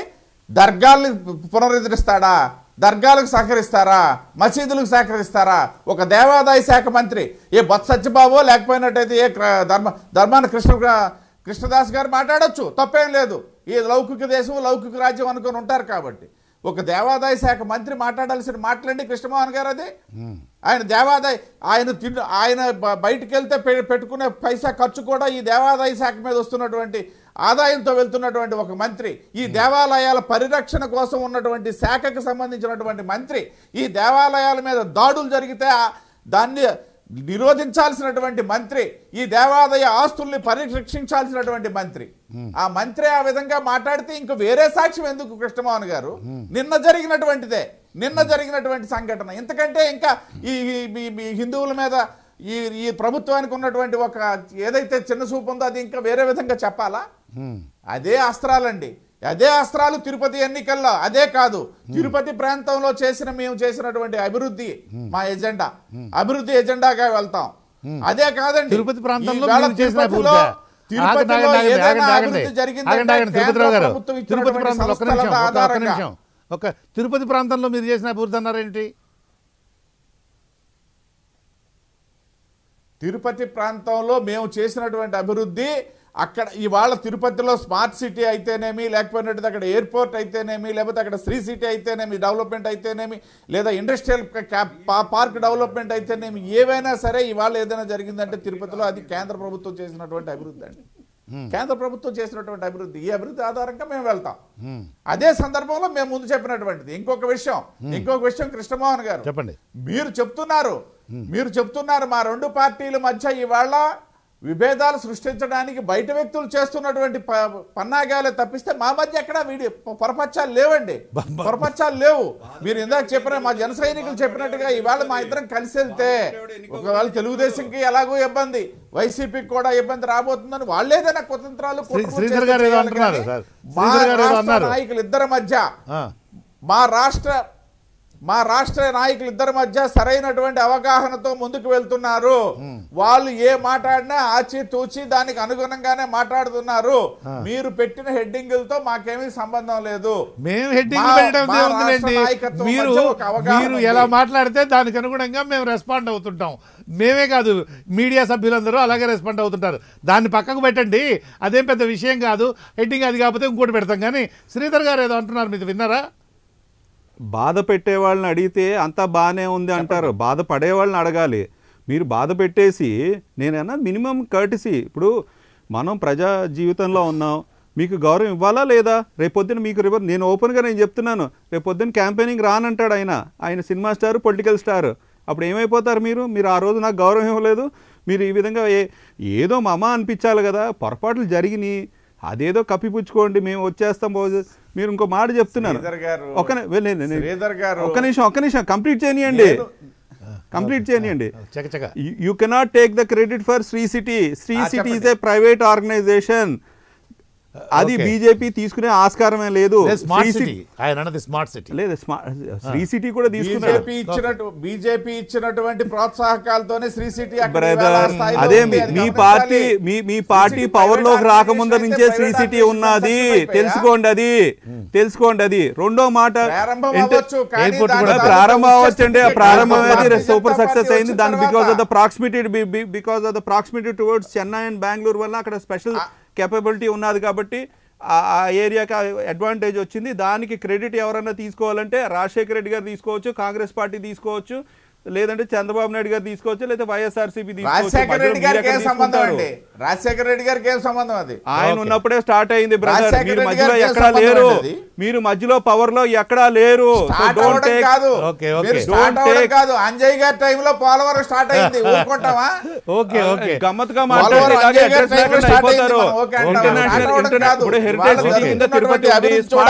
తిరుపతి ఉంది, ఎన్ని ఫండ్స్ ఇచ్చారు? తిరుపతి అర్బన్ కార్పొరేషన్ కి ఎన్ని ఫండ్స్ ఇచ్చారు సెంట్రల్ గవర్నమెంట్ చెప్పగలరా? ఈరోజు సేవ్ తిరుపతి అంటున్నారు కదా, తిరుపతికి ఏమి ఇచ్చారు సెంట్రల్ గవర్నమెంట్ స్కీమ్ కింద చెప్పగలరా మీరు? ఒకటి. రెండోది, తిరుపతి అన్నది వెంకటేశ్వర స్వామి అన్నది అన్ని భారతదేశంలో ఉన్న ప్రజలే కాకుండా ఇతర దేశంలో ఉన్న ప్రజలందరూ అక్కడికి వస్తారని చెప్పి తెలిసిన విషయమే. International airport, international railway station provide చేస్తానని చెప్పి గత 6 సంవత్సరాల నుంచి చెప్తున్నారు facilities. Airport, railway station Andhra రాష్ట్ర ప్రభుత్వం అండర్లో ఉండదు, సెంట్రల్ గవర్నమెంట్ అండర్లో ఉంటుంది. దానికి ఎంతవరకు ఫండ్స్ ఇచ్చారో మీరు చెప్పగలరా? ఒకటి ప్రైవేట్ ఆర్గనైజేషన్ శ్రీ సిటీ మా క్రెడిట్, ఇంటర్నేషనల్ ఎయిర్పోర్ట్ అయిపోయింది, ఇంటర్నేషనల్ రైల్వే స్టేషన్ అయిపోయింది అంటున్నారు. రెండో రైల్వే స్టేషన్ ఎందుకు కంప్లీట్ అవ్వట్లేదు? ఇది 6వ సంవత్సరం. తిరుపతిలో రెండో రైల్వే స్టేషన్ ఎందుకు కంప్లీట్ అవ్వట్లేదు? ఫండ్స్ ఇవ్వట్లేదు కాబట్టి. ఎయిర్పోర్ట్ దగ్గర ఉన్న రైల్వే స్టేషన్ ఎందుకు రెడీ అవ్వట్లేదు? ఫండ్స్ ఇవ్వట్లేదు కాబట్టి. భారతీయ జనతా పార్టీ ప్రభుత్వం ఇంటర్నేషనల్ ఎయిర్పోర్ట్ చేసిందే మేము, ఇంకా మళ్ళీ దానికి ఇంకా ప్రకటించలేదు అంటారు ఏంటి? ప్రకటించడం కాదు బాబు, ప్రకటించడానికి ఎన్నెన్నా ప్రకటించుకుని ముందర పోతా ఉంటారు. అది కాదు ఫండ్స్ ఎక్కడ ఇచ్చారు అని అంటున్నాను. 6 సంవత్సరాలు అయింది, దాని ఫండ్స్ ఎక్కడ ఉన్నది? ఈ రోజు Vijayawada airport international airport declare చేశారు, బానే ఉంది. అక్కడ ల్యాండ్ కాంపెన్సేషన్ ఇవ్వలేదు, హైకోర్టులో కేసులు వేశారు. అభివృద్ధి చెందిపోయిందా లేకపోతే ఫండ్స్ ఇవ్వకుండానే ఎయిర్పోర్ట్ అభివృద్ధి చెందిందా? ఏం బ్రదర్ ఏం మాట్లాడతారు? కబుర్లు చెప్పుకుంటే కాదు కదా. విజయవాడ ఇంటర్నేషనల్ ఎయిర్పోర్ట్ కి ల్యాండ్ అక్విజిషన్ పే చేయలేదు, తిరుపతి ఇంటర్నేషనల్ ఎయిర్పోర్ట్ ఎక్స్పాన్షన్ కి ల్యాండ్ అక్విజిషన్ పే చేయలేదు. ఏమంటాం మీతో ఏం మాట్లాడతాం? Tirupati railway station airport development అవ్వలేదు, దానికి ఎందుకు ఫండ్స్ రాలేదు? సమాధానం లేదు. సేవ్ తిరుపతి అంటే శ్రీధర్ గారు చేస్తున్నటువంటి ఎలిగేషన్స్ కి, ఆయన చేస్తున్నటువంటి విమర్శలకు మీ దగ్గర సమాధానం ఉంటే చెప్పండి సార్. శ్రీపతిరావు గారు, పేరు పెట్టడం కాదు, ఫండ్స్ ఏమైనా ఇచ్చారా? అర్బన్ తిరుపతి కార్పొరేషన్ ఏమైనా ఫండ్స్ ఇచ్చారా? Questions are specific. చెప్పండి sir, be specific to his questions. Smart city అండి, స్మార్ట్ సిటీగా డెవలప్ చేసింది మేమే. ఆయన 4 క్వశ్చన్స్ అందించారు మీ మీద. చేసింది మేమే, స్టేషన్ ని అభివృద్ధి చేసింది మేమే. పేరు పెట్టడం కాదండి. చంద్రబాబు నాయుడు గారు రాజమండ్రిలో ఉన్న వాళ్ళు ఎవరు కూడా రాజమహేంద్రవరం అని కోరుకోలేదు. పుష్కరాలకి ఏం చేశామంటే రాజమహేంద్రవరం చేశానన్నారు. అది కాదు కదా, పేరు మార్చేస్తే కాదు కదా. డెవలప్మెంట్ ఏం చేశారు, ఎంత ఇచ్చారు? నేను చెప్తాను ఎంత ఇచ్చారో. కాకినాడ కూడా smart city, Visakhapatnam smart city, Tirupati కూడా స్మార్ట్ సిటీ. సేవ్ తిరుపతి అంటున్నారు కదా, తిరుపతికి ఎంత ఇచ్చారో మీరు చెప్పండి అంటున్నాను.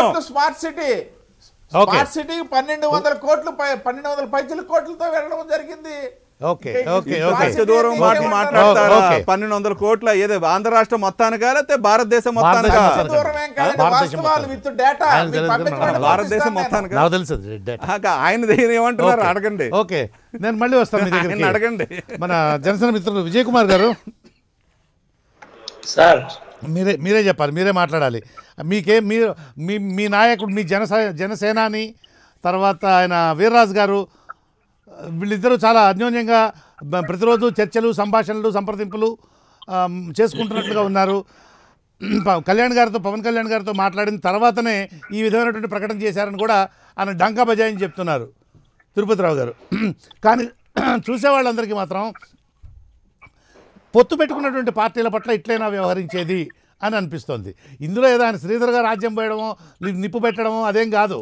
మీకేమని అనిపిస్తోంది?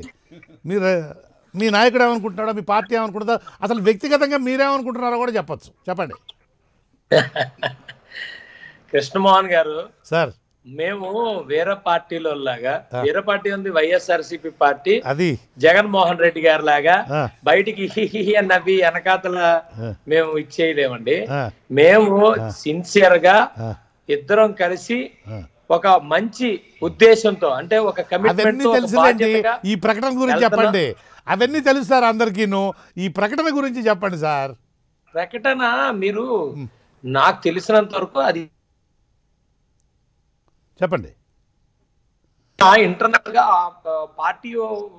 పార్టీ అందరితో, బీజేపీ పార్టీలోని అందరితో ఒక మాట అన్నారు. భలేవాళ్ళు సార్, భలేవాళ్ళనే. ఆయన పబ్లిక్ స్టేట్మెంట్ ఇస్తే మీరు భలే ఉన్నారు. ఏం చెప్తున్నారు సార్? ఆయన పబ్లిక్ స్టేట్మెంట్ ఇచ్చారు, మీటింగ్ లో చెప్పారు.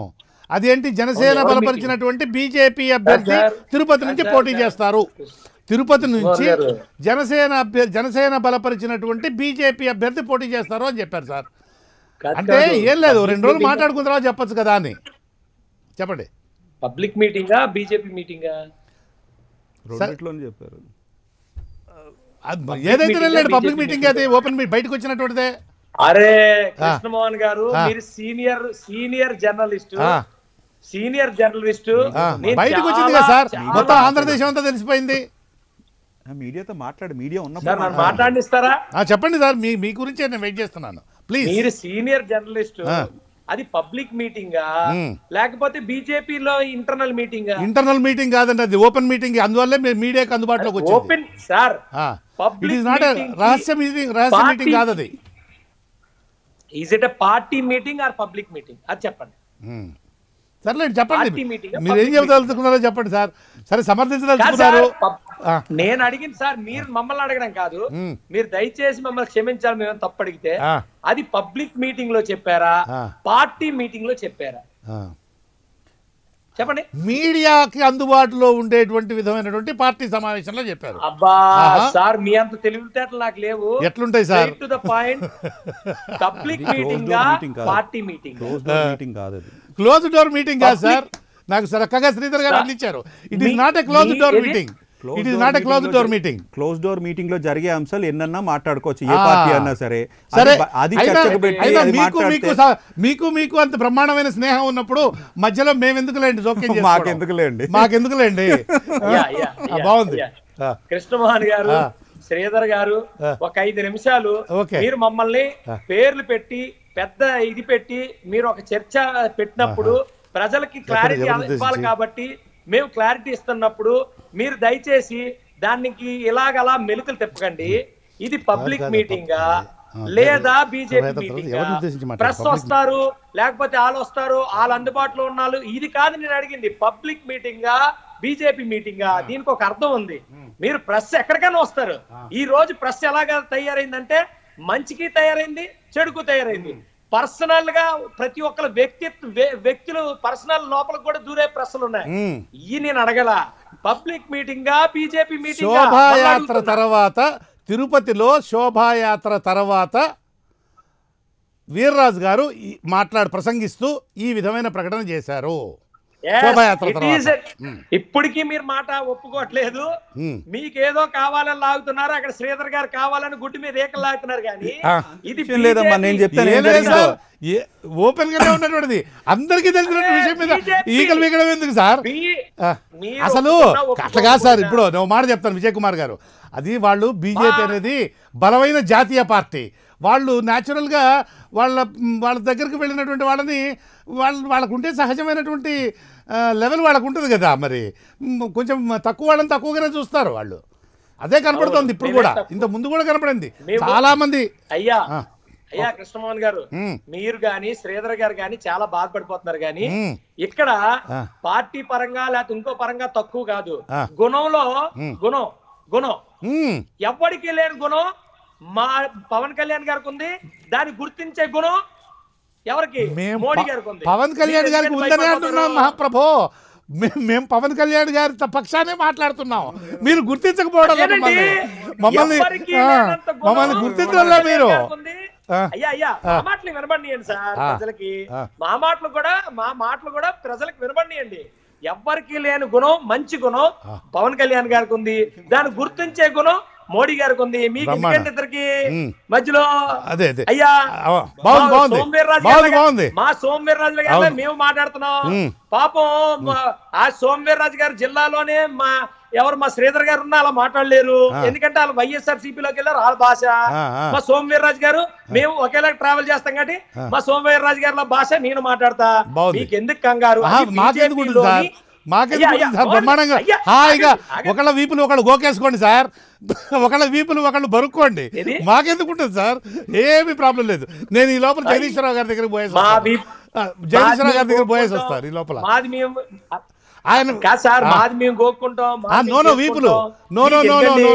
ఆయన వీపు మీరు, మీ వీపు ఆయన, ఒకళ్ళ వీపులు పరస్పరం గోక్కోండి అని ఇంగ్లీష్ లో స్క్రాచింగ్ ది బ్యాక్ అంటారు. స్క్రాచింగ్ ది బ్యాక్ అంటారు. కృష్ణమోహన్ గారు మా వీపులు మేము గోక్కుంటామో కొట్టుకుంటామో మా ఇష్టం సార్.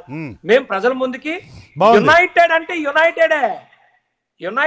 యునైటెడే. పాపం శ్రీధర్ గారు మీరు ఎందుకు ఇవ్వలేదు డబ్బులు? మీరు ఎందుకు అడగట్లేదండి శ్రీధర్ గారు? మీరు కేంద్రాన్ని ఎందుకు ఇక్కడ అడగట్లేదు? మా పాపం తిరుపతిరావు గారిని అడుగుతున్నారు. దమ్ము లేదా? ఓకే ఓకే మీకు దమ్ము లేదా? చాలండి డబ్బుల ఇంకా. కోసం ఇంకా అడగలేక అయిపోయిందిలేండి. చూస్తున్నారా? ఏం నోట్లో ఏం పెట్టుకుని కూర్చున్నారు శ్రీధర్ గారు? ఇప్పుడు వీళ్ళు అడగొచ్చు కదా, విజయ్ కుమార్ గారు వీళ్ళు అడగొచ్చు కదా. ఇంకా కట్టేయండి గుర్రాన్ని. కేంద్రాన్ని అడగడానికి మీకు దమ్ము లేదు. బాగుంది బాగుంది. మీకు భయం. వాళ్ళ మీ ఇంటర్నల్ వాళ్ళు ఎందుకు అడుగుతారండి?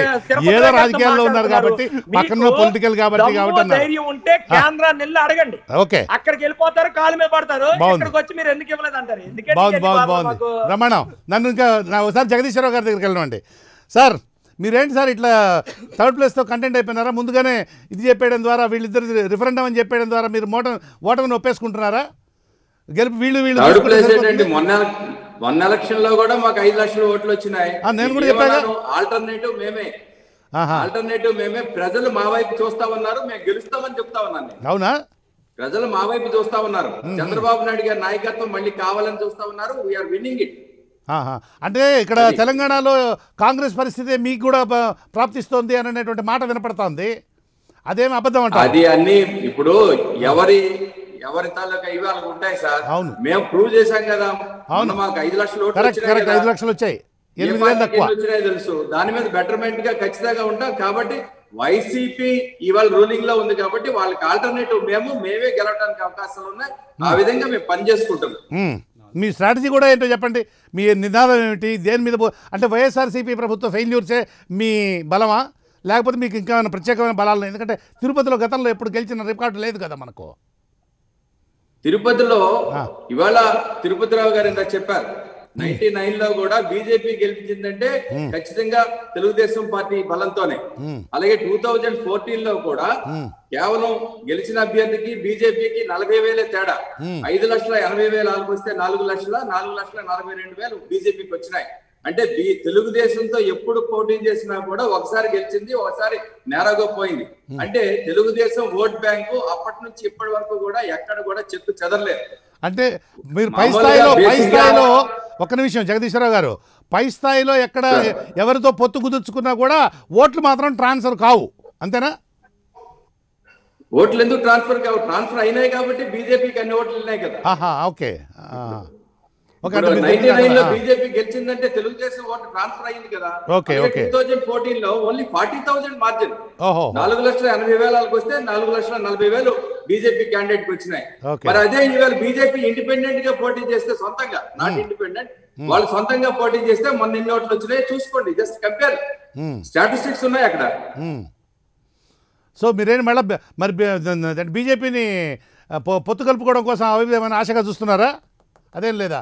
అదేమీ లేదండి. తెలుగుదేశం అందుకే అందరికన్నా ముందు మా నాయకుడు క్యాండిడేట్ డిక్లేర్ చేశాడు. మేము ఎలక్షన్ కి వెళ్తున్నాం, ప్రజలు మా వైపు ఉన్నారు, ప్రజలు మళ్ళీ చంద్రబాబు నాయుడు పరిపాలన కావాలంటున్నారు. We are going it directly. అంతే, మాకు అలాంటివి ఏం లేవండి. ఇంకా మీ పార్టీ క్యాండిడేట్, మీ ఆఫీస్ కూడా సెటప్ చేసినట్లేదు, మిగతా వాళ్ళందరూ యాక్టివ్గా క్యాంపెయిన్లలోకి వెళ్ళిపోయినట్టున్నారు. మీ పార్టీ క్యాండిడేట్ ఇంకా తిరుపతి కూడా చేరినట్లేదు, చేరిందా? మా పార్టీ క్యాండిడేట్ కూడా నిన్న ముహూర్తం తిరిగారు, అన్ని ఉన్నాయి. అలాగైతే మేమే ముందు డిక్లేర్ చేసుకున్నాం కాబట్టి మా ఎలక్షన్, మా స్ట్రాటజీ మాకు ఉంది, మేము దాని ప్రకారం వెళ్తామండి. బాగుంది. ఆల్రెడీ మా టీమ్స్ కూడా వర్కౌట్ చేస్తున్నాయి. రాష్ట్రం నుంచి కూడా అంతమంది ఉన్నారు అక్కడ, వర్కౌట్ చేస్తున్నామండి. తర్వాత ఓకే, మన తిరుపతిరావు గారు, మీ మీద ఒక అపవాదం ఉంది తిరుపతిరావు గారు. అదేమిటంటే కాంగ్రెస్ పార్టీ అనేటువంటిది రాష్ట్రాన్ని చీలిస్తే, ఉమ్మడి ఆంధ్రప్రదేశ్ని చీలిస్తే మీరు కూడా దాన్ని సహకరించారు అని గత ఎన్నికల సందర్భంగా కూడా మనకు ఆ విధమైనటువంటి వైనం కనపడింది. ఇప్పుడు దాని నుంచి మీరు బయటపడగలరని అనుకుంటున్నారా? అంటే పార్టీ పరంగా, సంస్థాగతంగా పార్టీ ఏమైనటువంటి బలపడినటువంటి సూచనలు, ఛాయలు అలాంటివి ఏమైనా? ఎందుకంటే ఇది ఆల్మోస్ట్ ఫస్ట్ ఎలక్షన్, ఆ తర్వాత సెకండ్ ఎలక్షన్. కృష్ణమోహన్ గారు, ఫస్ట్ ఎలక్షన్ కాదండి ఇది. అవునవును, అదే ఫస్ట్ ఎలక్షన్ మేము 2014లోనే ఫేస్ చేసాము. అదే సెకండ్ ఫేస్ చేసాము. ఫేస్ చేసి అధికారంలోకి వచ్చామండి. భారతీయ జనతా పార్టీ మీద ఈ రాష్ట్ర ప్రజలకి ఏమీ వేరే దురుద్దేశం ఏమీ లేదు. రాష్ట్ర విభజనకి మేము అట్లా కాదు, విభజన తిరుపతిరావు గారు ఆంధ్రప్రదేశ్లో 98లోనే వెళ్ళాం సార్. లేలే, ఆంధ్రప్రదేశ్లో చెప్తున్నాను నేను, ఆంధ్రప్రదేశ్లో అదే చెప్తున్నా. ఆంధ్రప్రదేశ్లోనే ఎటువంటి ఇబ్బంది మాకు లేదు. మేమైతే చిత్తశుద్ధిగా ఉన్నాము. ఈ రాష్ట్ర అభివృద్ధి కోసం మేము ఏం చేశామో అజెండా మేము తిరుపతి పార్లమెంటు ఎన్నికల్లో మేము ప్రజల ముందు పెడతాం. మాకైతే ఎటువంటి కాంగ్రెస్కు సంబంధించినటువంటి ఇబ్బందులు ఏవి కూడా భారతీయ జనతా పార్టీకి ఏమీ లేవు. ఆ విషయం 2014లో ప్రూవ్ అయింది. అవాళ 2014లో మేము అలయన్స్లోకి వెళ్ళేటప్పుడు మమ్మల్ని ఆదరించారు ప్రజలు. ఆ విషయాన్ని ఇప్పుడు మళ్ళీ ప్రస్తావించాల్సిన అవసరం లేదు. తర్వాత కూడా మేము ఏదైతే ఈ రాష్ట్రానికి చేయాలో ఆ విషయంలో మా చిత్తశుద్ధితోనే వ్యవహరిస్తున్నాం. ఏదన్నా ఉన్నాయనేసి అంటే స్పెషల్ స్టేటస్ గురించి మీరు చెప్పొచ్చు. స్పెషల్ స్టేటస్ అసలు లేని అంశము, దానికి సంబంధించి దానికంటే ఎక్కువ ఉపయోగం ఉండే స్పెషల్ ప్యాకేజీ సాధించానని చెప్పేసి అవాళ ముఖ్యమంత్రి ప్రకటించారు. మేము చెప్పలేదు కదా, అది అవాళ ముఖ్యమంత్రి ప్రకటించారు. వినియోగించుకోలేదు ఈ ప్రభుత్వం, లేదా ఎస్పీవి పెట్టలేదు ఈ రాష్ట్ర ప్రభుత్వం. భారతీయ జనతా పార్టీ అయితే చిత్తశుద్ధితో ఉందన్న విషయం ప్రజలకు తెలుసు. ఆ విషయం మీదే ఇవాళ మేము ఏం చేశామనేది అభివృద్ధి, ఇవాళ ఈ రాష్ట్రానికి అన్ని రాష్ట్రాల కంటే ఎక్కువగా ఏం చేశామనేది కూడా మేము చెప్పదలుచుకున్నాం. ఆ విషయంలోనే ముందుకు. ఎందుకంటే నరేంద్ర మోడీ గారు మొట్టమొదటి ప్రకటన చేసింది బహుశా తిరుపతిలోనే అనుకుంటాను, తిరుపతిలో జరిగినటువంటి బహిరంగ సభలోనే అనుకుంటాను, మన ప్రత్యేక హోదాకు సంబంధించి చేసినటువంటిది. అయితే గుంటూరు ఆర్ తిరుపతి, ఈ రెండు ప్రదేశాల్లోనే ఒక చోట చేసినట్లు చెప్పాను కదా కృష్ణమోహన్ గారు, నేను ఆ విషయం కూడా చెప్పాను. లేని ఒక ముగిసిపోయినటువంటి అంశము ఈ రాష్ట్ర ముఖ్యమంత్రి స్వయంగా దానికంటే ఎక్కువ కేంద్ర ప్రభుత్వం ఇచ్చిందని అంగీకరించినటువంటి విషయము. తర్వాత ఏం జరిగిందో మీకు నాకు తెలుసు. యూటర్న్లు ఎస్టర్న్లు ఇవన్నీ మనకు తెలిసినవే. కాబట్టి ఆ విషయంలో భారతీయ జనతా పార్టీకి ఎటువంటి ఇబ్బంది లేదు. అంటే ఆ విషయంలో తెలుగుదేశం పార్టీకి శిక్ష వేశారు జనం. ఒక నిమిషం, ఆ విషయంలో తెలుగుదేశం పార్టీకి శిక్ష వేశారు జనం, అందులో ఏం తచ్చులేదు. జగన్మోహన్ రెడ్డి గారికి అందుకనే 151 వచ్చాయి సీట్లు. ఇప్పుడు మీ వంతు వచ్చిందేమో అనేటువంటిది నా అనుమానం, అందుకోసం అడిగాను. మా వంతు వచ్చినట్లయిన మీరు అదే చెప్తున్నాను సార్. మా వంతు వచ్చినట్లయినట్టయితే 2014లోనే వచ్చేది మీరు చెప్పినటువంటిది. అది ఎలాగైతే రాలేదో ఈ రాష్ట్ర ప్రజలు ప్రత్యామ్నాయంగా బీజేపీ జనసేన కోరుకుంటున్నారు.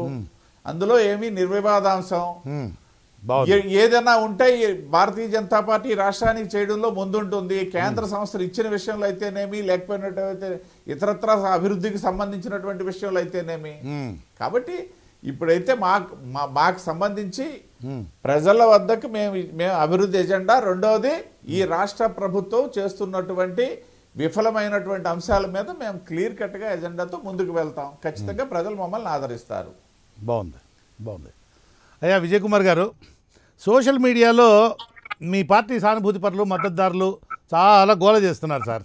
దీన్ని ఎట్లా అర్థం చేసుకోవాలి? ఇప్పుడు ప్రతి నిర్ణయాలకి ఎవరి అభిప్రాయాలు అనుకుంటాయి సార్. నేను మీ పార్టీ మద్దతుదారులు చెప్తున్నాను. అదే నేను కాదనట్లేదు, ఒక్కొక్కరి అభిప్రాయం ఒక్కొక్కలా ఉంటుంది. కానీ ఇక్కడ వ్యూహం ఇంపార్టెంట్. మా పవన్ కళ్యాణ్ గారు క్లియర్ గా చెప్పారు, ఈసారి నేను చేసే రాజకీయం నా వ్యూహం చాలా చాలా క్లారిటీగా ఉంటుంది. నేను చేసేది ఎట్టి పరిస్థితుల్లో నేను చాలా క్లారిటీగా చేస్తానన్నారు. అలాగే చేసుకెళ్తున్నారు. ఈ రోజు భారతీయ జనతా పార్టీ, జనసేన పార్టీ ఉమ్మడిగా ఈ రాష్ట్రంలోని మరి కలిసి వెళ్ళటం అనేది ఈ దేశంలో సగం అంటే సౌత్ మొత్తం, ఎందుకంటే పవన్ కళ్యాణ్ గారికి సౌత్ మొత్తం ఫుల్ ఫ్యాన్స్ ఉన్నారు, ఈవెన్ నార్త్ లో కూడా ఉన్నారు. మరి ఆయన ఉన్న అంతా కూడా మేము సపోర్ట్ పూర్తిగా భారతీయ జనతా పార్టీకి ఇస్తూ మేము ఈ దేశాన్ని ముందుకు తీసుకెళ్లే పరిస్థితులు ఉన్నాం. చిన్నగా మరి మా నాయకులే, మా కార్యకర్తలు, మా నాయకులు కొంత అభిప్రాయాలు వేరుగా ఉంటాయి, తర్వాత అర్థం చేసుకుంటారు. మొన్న కూడా ఏమన్నారు, GHMC అప్పుడు పవన్ కళ్యాణ్ గారు అతి ఎక్కువగా మా పార్టీ నుంచే వచ్చాయి. ఎందుకు ఇచ్చారు? 10 తీసుకోవచ్చు కదా, 5 తీసుకోవచ్చు కదా. ఈ రోజు రిజల్ట్ చూసారుగా, ఈ రోజు రిజల్ట్ ఎంత బ్రహ్మాండంగా వచ్చింది. హైదరాబాద్ ని కాపాడడం కోసం మేము త్యాగం చేసాం. మేము గొప్పగానే చెప్తున్నామండి, త్యాగం చేసామని. అలాగని తిరుపతిని కూడా త్యాగం చేయదలుచుకున్నారు. ఇప్పుడు తిరుపతిని కూడా త్యాగం చేయదలుచుకున్నారా? మేము చెప్పామా మీకు? అడుగుతున్నాను సార్, అడుగుతున్నాను మహాప్రభో. మీకు అంటే కోపం వచ్చేస్తుంది. తిరుపతిని కూడా అదే విధంగా త్యాగం చేయదలుచుకున్నారా అని అడుగుతున్నానయ్యా విజయ్ కుమార్ గారు. ఉమ్మడి నిర్ణయం బయటికి రాలేదు. బీజేపీ పార్టీ దాంట్లోని వాళ్ళకి సోమవీర్రాజు గారు ఒక మాట చెప్పారు ఏంటి, ఇంకా అది అఫీషియల్ గా ఎవరు మేమిద్దరం కలిసి అనౌన్స్ చేసినంత వరకు అది అన్అఫీషియల్. ఏమంటే వాళ్ళకే చెప్పుకున్నారు. చెప్పుకున్నప్పుడు దానికోసం మేము త్యాగం చేస్తాం, మేము తీసుకుంటాం. ఇవన్నీ కూడా మా రాజకీయం చాలా క్లారిటీగా ఉంటదండి. వ్యూహం అని చెప్పారు కదా ఇప్పుడే, వ్యూహం అని చెప్పారు కదా ఇప్పుడే, రాజకీయ వ్యూహం అని చెప్పారు కదా. అవును, రాజకీయ వ్యూహం ఉంది, బాగుంది. రాజకీయ వ్యూహం ఉంది, మేము రాజకీయ వ్యూహంలో వెళ్తాం, బాగుంది. ఎట్టి పరిస్థితుల్లో వెళ్తాం. బాగుంది. ఓకే జగదీశ్వరరావు గారు, రాజకీయ వ్యూహం మాకుంది. Good good good. జగదీశ్వరరావు గారు మీరే కన్క్లూడింగ్ రిమార్క్స్ చెప్పండి సార్. ఇప్పుడు ఆ? మీకు ఇవ్వాలి ఛాన్స్. చెప్పండి. చెప్పండి మీరే లాస్ట్ రిమార్క్స్ చెప్పండి. మీ మీ మీ పరిస్థితి ఏమైనా మెరుగుపడబోతోందా? మీ 4,92,000 ఓట్లు కొంచెం స్పిల్ ఓవర్ అయ్యి గెలిచే అవకాశాలు ఏమైనా ఉన్నాయా? మీ ప్రజలకు ఓట్లు ఏమని చెప్పి ఓన్లీ 5% ఈస్ ద మార్జిన్ అండి. ఇప్పుడు 5% మారితే ఖచ్చితంగా మేము గెలుస్తామండి, మాకు ఆ హోప్ ఉంది ఖచ్చితంగా. ఎందుకంటే ఆల్రెడీ చేసే డెవలప్మెంట్ ఏదైతే చేసి చూపించాం ఖచ్చితంగా దాని మీద బేస్ అయ్యాయి. తర్వాత ఈవేళ ఇందాక చెప్పాను చాలా ఇష్యూస్ ఉన్నాయి, ఆ ఇష్యూస్ ని వైసీపీ గాని బీజేపీ గాని రెస్పాన్సిబిలిటీ ఉంది, చెప్పాల్సిన అవసరం ఉంది. ఇప్పుడు తిరుపతిలోనే ఫస్ట్ స్పీచ్ ఇచ్చారు honourable prime minister special category status గురించి. సో ఆ ఇష్యూ ఒకటి వస్తుంది, ఇలాంటి చాలా ఇష్యూస్ ఉన్నాయి. వీటన్నింటిలో ఖచ్చితంగా సమాధానం చెప్పాల్సిన అవసరం ఉంది. తెలుగుదేశం పార్టీ పెర్ఫార్మెన్స్ మీద మా నాయకుడు దీని మీద మేము వెళ్తున్నాం, ఖచ్చితంగా మేము గెలుస్తాం కూడా తప్పకుండా. Okay okay. తెలుగుదేశం గెలిచే ఆస్కారం లేదండి, అదేవిధంగా బీజేపీ కూడా ఆస్కారం లేదు. బీజేపీకి ఏదైతే వీళ్ళిద్దరూ ఇచ్చిపుచ్చుకోవాలనుకుంటున్నారు బీజేపీ జనసేన, అది ప్రజలకు అందరికీ తెలిసిన విషయమే. తెలుగుదేశానికి ఆస్కారం ఎందుకు లేదంటే గత 25 సంవత్సరాలు ఈ విధంగా ఉన్నది. ఆల్రెడీ చాలామంది ఒక 4 రాజ్యసభ ఎంపీలు ఏదైతే టీడీపీకి ఉన్నారో వారు కూడా బీజేపీకి వెళ్ళిపోవడం జరిగింది. అందులో అది మరి ఎందుకు వెళ్ళిపోయారు, దెన్ టీడీపీ నుంచి ఎందుకు పోటీ లేదు? ఇప్పుడు జనరలీ వీరు చెప్పే విధంగా 4-5 పోటీ చేసేస్తారు, గెలిచేస్తాము, మేమే గెలుస్తాం అంటే 4-5 పోటీ అడుగుతారు. రిలక్టెంట్గా ఉన్న పన్బాక్ లక్ష్మి, అది కూడా ఎక్స్పోర్ట్ చేసుకున్న, కాంగ్రెస్ నుంచి ఎక్స్పోర్ట్ చేసుకున్న లీడర్ని పెట్టి మళ్ళీ ఇంకో రెండోసారి కూడా ఇస్తున్నారు ఎందుకు? ఆ రోజైతే ప్రజలే ప్రభుత్వం మీద రిలక్టెంట్ గా ఉన్నారు సార్, క్యాండిడేట్ కాదు, ప్రజలే ప్రభుత్వం మీద రిలక్టెంట్ గా ఉన్నారు. వెయిట్ చేయాలి సార్. మీరు మాట్లాడడం నేనేం స్పందించలేదు. ఆ రోజు పన్బాక్ లక్ష్మి గారిని, ఇంకో కర్నూలు నుంచి 2-3 లీడర్స్ని కాంగ్రెస్ టీడీపీ అలయన్స్ ఉన్నప్పుడు వారిని కొంతమంది తెలుగుదేశంలో తీసుకుని తెలుగుదేశం టికెట్ మీద కంటెస్ట్ చేయించారు. అక్కడ ఒక రాజకీయం ఉన్నది, అది వేరే సబ్జెక్టు. ఇప్పుడున్న రాజకీయం ప్రకారం మళ్ళీ ఈ వీరిని అంటే చింతామోహన్ గారు కూడా కంటెస్ట్ చేస్తున్నారు, ఆవిడ నాన్ లోకల్.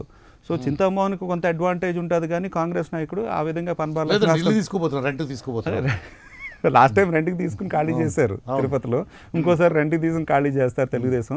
అదేవిధంగా బీజేపీకి కూడా ఇప్పుడు దాకా క్యాండిడేట్ ఎందుకు ఫైనలైజ్ చేయలేదు? వారు నిజంగా బీజేపీ అంత బలంగా ఉందంటే ఈ పార్టీ చేసేసుకుని నిన్న శోభాయాత్రలో కూడా ఆ క్యాండిడేట్ పేరు అనౌన్స్ చేసుకుని ముందరికెళ్ళి రాజకీయం చేయాలంటే నువ్వా నేనా అంటే ఆ విధంగా ఉంటుంది. నువ్వా నేనా అని కాదు, మన ఇద్దరి సంగతి ఏంటి అని తెలుసుకోలేని దుస్థితిలో ఉన్న బీజేపీ జనసేన వాళ్ళు ప్రజల్లోకి వెళ్ళాలి. బీజేపీ వాళ్ళకి ఒక క్యాడర్ ఉన్నటువంటి పార్టీ కదా, బిలబిలామంటూ వచ్చేస్తారు. అలానే వచ్చేసి కార్యకర్తలు అదేది సారా పొట్లాలు బిర్యానీలు కూడా ఆశించకుండా కూల్గా పనిచేసేసి వెళ్ళిపోతారు వాళ్ళు. అంటే ఇప్పుడు ఏ పార్టీని అగౌరవపరిచేది ఏం లేదండి, కార్యకర్తలు అన్ని పార్టీలకి ఉంటారు. బట్ ఏంటంటే ఆంధ్ర రాష్ట్రంలో రాజకీయంగా ఈ పార్టీలు ఏ విధంగా ఉన్నాయి, నడిపే వాళ్ళు ఏ విధంగా ఉన్నారు, వాళ్ళ స్టేట్మెంట్స్ ఏ విధంగా ఉంటున్నాయి, నలుగురిని కలుపుకుని వెళ్తున్నారా లేదా విభజించి పాలిటిక్స్ చేస్తున్నారా? బీజేపీలో ఇదివరకున కమిటీ 60-70 మంది ఉంటే ఈరోజు 30 దగ్గర ఆఫ్ చేస్తారు. అక్కడ కొంత బీజేపీలోనే లోకలు ఉన్నాయి. ఎందుకు 60-70 మంది వేస్తే ఏమైపోతుంది సోమవీర్రాజు గారు అని చెప్పి ఆ డిస్కషన్. రెండోది జనసేనతో కలిసి ప్రయాణించిన ఆ పవన్ కళ్యాణ్ గారిని కూడా కమ్యూనిస్ట్ పార్టీ మీటింగ్స్కి ఏంటంటే అదర్ పొలిటికల్ పార్టీస్ని పిలుస్తారంట మీటింగ్కి, యాజ్ అ స్పెషల్ గెస్ట్ కింద పిలుస్తారంట. మా ప్రొసీడింగ్స్ వాచ్ చేయండి అని చెప్పి స్పెషల్ గెస్ట్ని పిలుస్తారంట, స్పెషల్ పొలిటికల్ పార్టీ రిప్రజెంటేటివ్స్ కూడా పిలుస్తారంట. వీళ్ళిద్దరికి అలయన్స్ ఉన్నప్పటికీ యాక్చువల్లీ పవన్ కళ్యాణ్ కూడా ఆ బేసిస్లో పిలవచ్చు కూడా. అలాంటి అసలు కన్సల్టేషన్ లేకుండా మేమే పోటీ చేస్తే నీకు అగౌరవపరిచారు అంటే బీజేపీ ఇంటర్నల్గా ఇబ్బంది ఉన్నది, అలయన్స్ పార్ట్నర్స్తో ఇబ్బంది ఉన్నది. వాళ్ళకి బాగున్నప్పుడు వాళ్ళు పీపుల్ గోక్కుంటాం అన్నప్పుడు మీరు ఎందుకంటే స్క్రాచ్ మై బ్యాక్ అంటే బ్యాక్ అన్నా కనపడాలి కదా, బ్యాక్ అన్నా కనపడాలి కదా. ఏదేమైనా ఆంధ్ర రాష్ట్ర ప్రజలు రెఫరెండం అన్నప్పుడు దానికి కట్టుబడి ఉండాలి మీరు అందరూ కూడా. ఓడిపోయిన తర్వాత అబ్బెబ్బెబ్బే అనకూడదు. చూద్దాం రాబోయే ఉండే ఇంకా ఎన్నికలు పోలింగ్ లోపల ఇంకా 2-3 సార్లు చర్చా కార్యక్రమాలు జరుగుతాయి. అందరూ వాళ్ళు ఏ పార్టీ ఓటు వేయాలో తెలుసుకుంటారు అందరూ. థ్యాంక్ యూ తిరుపతిరావు గారు అండ్ జగదీష్ గారు, విజయ్ కుమార్ గారు అండ్ శ్రీధర్ గారు. Thank you very much for participating in the discussion. ఇదండి ఈరోజు స్ట్రైట్ టాక్ చర్చా కార్యక్రమం. చూస్తూనే ఉండండి Prime 9.